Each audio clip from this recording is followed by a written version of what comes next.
Delhi NCR में कड़ाके की ठंड के साथ साथ कोहरे ने भी लोगों की परेशानी को बढ़ा दिया। घने कोहरे की वजह से दिल्ली आने वाली ट्रेनों को में देरी हो रही है और इसके साथ ही 100 से ज्यादा उड़ानें प्रभावित हुई हैं। ट्रेन और हवाई उड़ानों में देरी की वजह से एयरपोर्ट और रेलवे स्टेशन पर यात्रियों को काफी परेशानियों का सामना करना पड़ रहा है।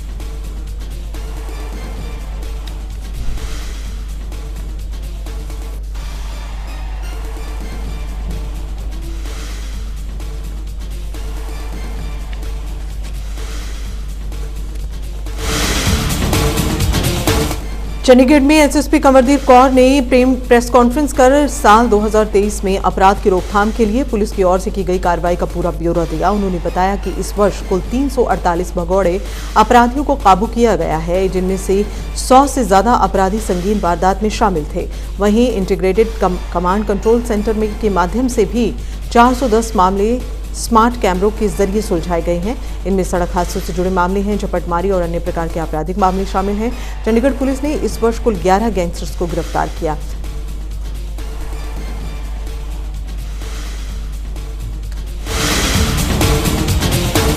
शिमला में hotel and tourism industry stake holders association ने प्रेस कॉन्फ्रेंस की। इस दौरान एसोसिएशन के सदस्यों ने हिमाचल सरकार सराहना करते हुए शिमला में पहली बार विंटर कार्निवाल के आयोजन को एक सराहनीय कदम बताया। उन्होंने कहा कि पर्यटक अनुकूल माहौल बनाने के लिए सरकार द्वारा की गई पहल सराहनीय है।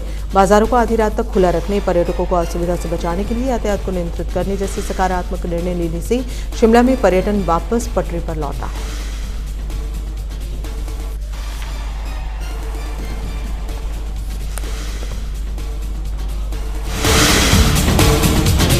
बड़ी संख्या में शिमला पहुंच रहे पर्यटक विंटर कार्निवाल पर्यटकों के लिए आकर्षण का केंद्र बन गया है और नए साल के जश्न मनाने के लिए लोग शिमला पहुंच रहे हैं। शिमला के माल रोड पर विंटर कार्निवाल पर्यटकों के लिए आकर्षण का केंद्र है। इसके साथ ही शिमला के रिज मैदान पर पार्टी नृत्य और दूसरे लोक संगीत पर्यटकों को मंत्रमुग्ध कर रही हैं। मानसून के दौरान भूस्खलन के बाद हिमाचल सरकार और पर्यटन विभाग देश भर से पर्यटकों को आकर्षित करने के लिए अथक प्रयास कर रहा है।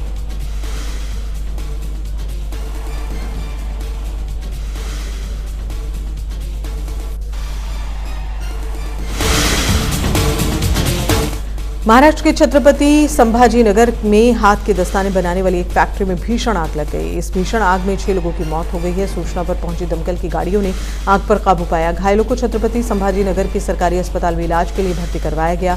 आग बुझाने के लिए 2 से 3 फायर ब्रिगेड की गाड़ियों को कड़ी मशक्कत करनी पड़ी। बताया जा रहा है कंपनी कॉटन के हैंड ग्लव्स तैयार कर रही है।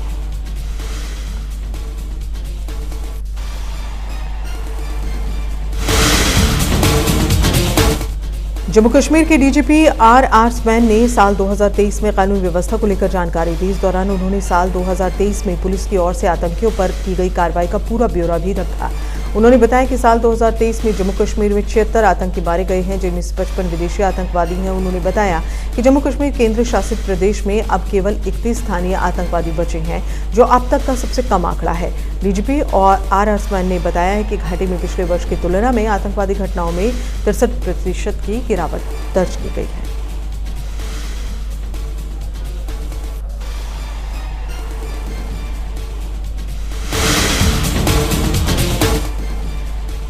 कभी विरोध प्रदर्शनों का केंद्र माना जाने वाला श्रीनगर लाल चौक अब पर्यटन का केंद्र बन गया है। लाल चौक का क्लॉक टावर पर्यटकों के लिए आकर्षण का केंद्र बन गया है।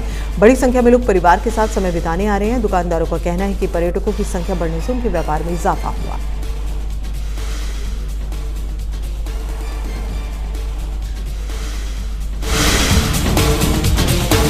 नए साल से पहले दिल्ली में कड़ी सुरक्षा व्यवस्था की गई। कानून व्यवस्था बनाए रखने के लिए दिल्ली में 10,000 से ज्यादा पुलिसकर्मियों को तैनात किया गया। एहतियात के लिए दिल्ली के राजीव चौक मेट्रो स्टेशन पर रात 9 बजे के बाद एग्जिट गेट को बंद कर दिया जाएगा। जिसके अलावा सड़कों पर होने वाले हुड़दंग को रोकने के लिए पुलिसकर्मी मोटरसाइकिल पर भी सवार होकर गश्त करेंगे।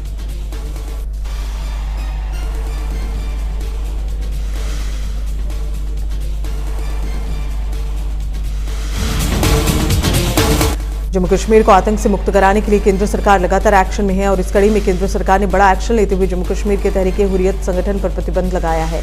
गृह मंत्री अमित शाह ने बताया, आतंकवादी गतिविधियों की वजह से इस संगठन पर यूपीए के तहत बैन लगाया गया है।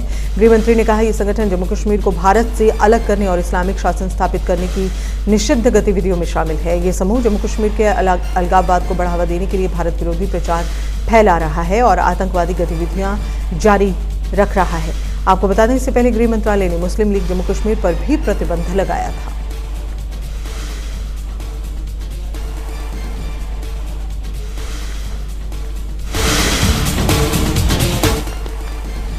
पीएम नरेंद्र मोदी ने साल के आखिरी दिन देशवासियों से मन की बात की। इस दौरान पीएम मोदी ने कहा कि आज देश आत्मनिर्भरता से भरा हुआ है।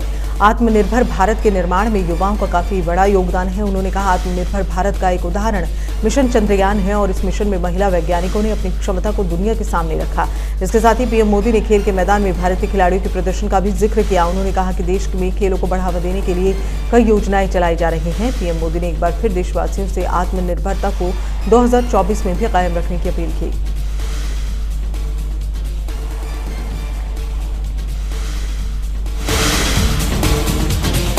पीएम नरेंद्र मोदी ने साल के आखिरी दिन देशवासियों से मन की बात की। इस दौरान दिल्ली के माता सुंदरी रोड पर भी कार्यक्रम का आयोजन हुआ, जिसमें बीजेपी के राष्ट्रीय महासचिव तरुण चुग, दिल्ली प्रदेश के अध्यक्ष वीरेंद्र सचदेवा शामिल हुए। लोगों के साथ बैठकर उन्होंने पीएम के मन की बात सुनी।